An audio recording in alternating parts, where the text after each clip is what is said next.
Hello everyone, welcome to my new blog. আজ আমি যাচ্ছি আমার একটা দাদার বিয়েতে। তো কাল রাতে আমি মেহেন্দি পরে নিয়েছি, আর আজকে কি কি হচ্ছে সেটা আমি তোমাদের সাথে শেয়ার করব। So let's go. This is my haldi look.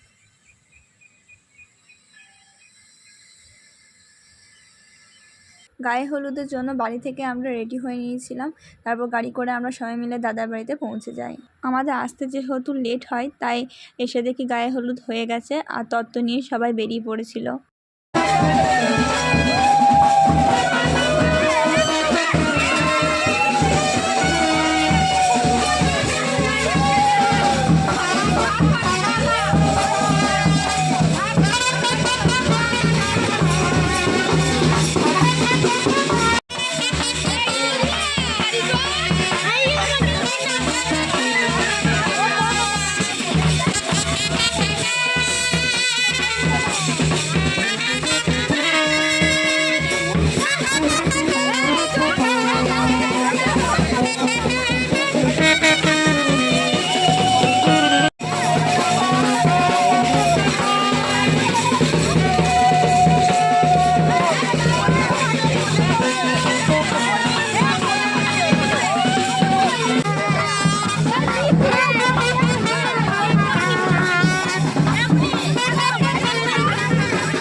গায়ে হলুদে তত্ত্ব বেরিয়ে যাওয়ার পর ছেলের বাড়িতে যে সমস্ত রিচুয়ালগুলো থাকে বিয়ের, সেগুলো শুরু হয়ে যায়।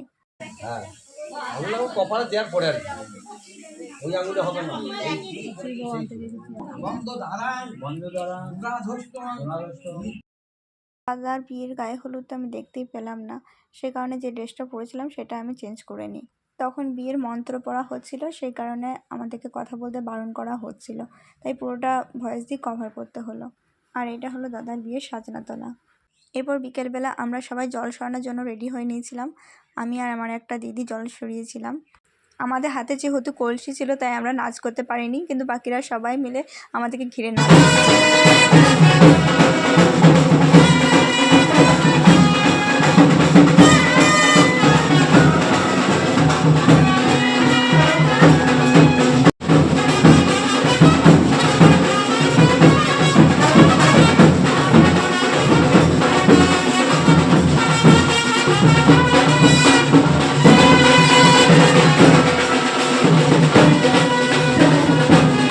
বাঙালি বিয়ে বলে কথা, রিচুয়ালে তো শেষই নেই।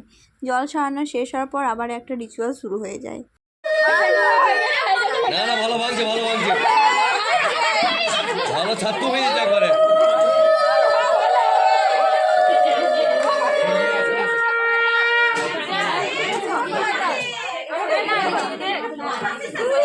দাদার বিয়ে লগ্ন ছিল 7টা থেকে 10টার মধ্যে, তাই বিয়ে সন্ধেবেলায় বেরিয়ে যায়, আর বরযাত্রীও তাড়াতাড়ি রেডি হয়ে বেরিয়ে পড়ে।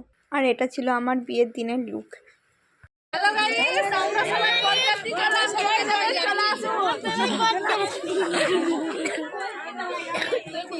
আমরা এখন চলে এসেছি দাদার শ্বশুর বাড়িতে, আর এখন বাজি ফাটানো হচ্ছিল।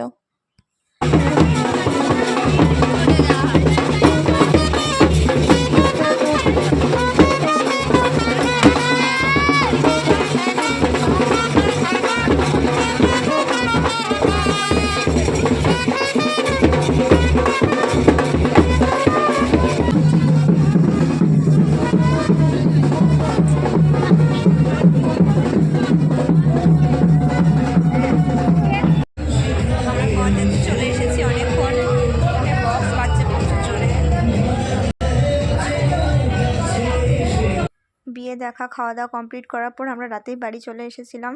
দাদা 10টা 11টা নাগাদ বৌদিকে নিয়ে চলে আসে। পিছনে বিয়ে গাড়ি ছিল, কিন্তু দাদা গাড়ি নিয়ে এন্ট্রি দেয়। এটা আমাদের কাছে ভীষণ ইন্টারেস্টিং ব্যাপার ছিল।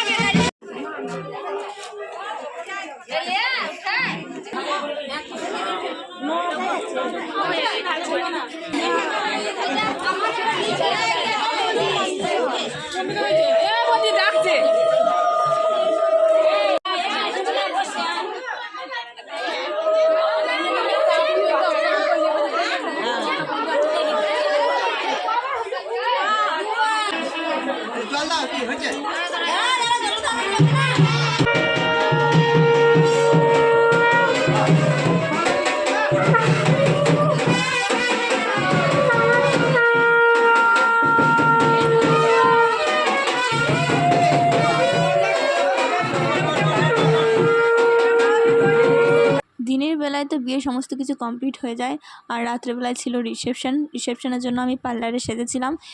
সাজটা তো আমার ভীষণ পছন্দ হয়েছিল, খুব সুন্দর সাজিয়েছিল।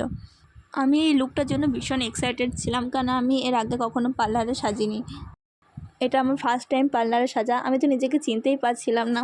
বিয়ে বাড়ি মানে তো নাচ থাকবে, এখানে দাদা বৌদি নাচ করছিল এবং তার সাথে কনে যাচ্ছিল। রিসেপশন খাওয়া দাওয়া সব কমপ্লিট। তারপরের দিন সকালে বৌদিদেরকে নিয়ে বসা হয় হাতে সুতো খোলার জন্য, আর সবাই মিলে সুতোটা লুকিয়ে দিয়েছিল, তাই দাদা আর বৌদি কনফিউজড হয়ে গেছিলো যে লুকিয়ে কোথায় রেখেছে, তাদেরকে খুঁজতে বলা হচ্ছিল।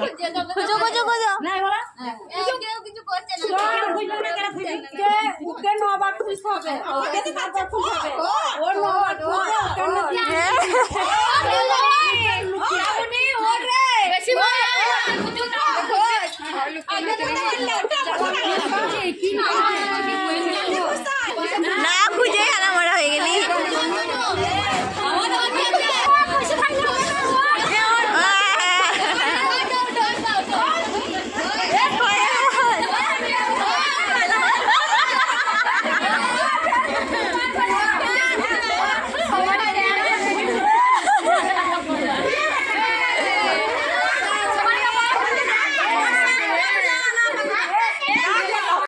কোনো জিনিস আসছে আসছে ভালো, চলে গেলে খুব মন খারাপ করে। দাদার বিয়ে নিয়ে খুব এক্সাইটেড ছিলাম, আর দাদার বিয়ে হয়েও গেল।